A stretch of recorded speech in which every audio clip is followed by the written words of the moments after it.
Welcome to part 9, install dash bootstrap components. So on our local installation, what we did was create a virtual environment, and that's definitely the recommended way to go when you launch an application. But in Python anywhere, since we're limited with space and CPU usage, what I'm going to suggest is just to use the current installation, and then since it has so many of the libraries that we need, just install a couple of the packages that are missing.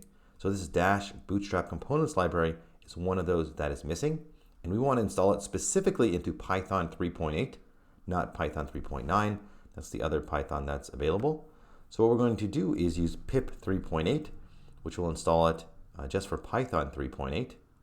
And we're going to do this on the command line in that console that we have. So I'm just going to copy this. And one little note is that you can't, if you don't have this dash dash user, then it will try to install system-wide, and you do not have permissions for that, so it will not work. So you need to use this dash dash user in order to install it in the right place. So here is, I'm just running the command, and there we go. So that is installed.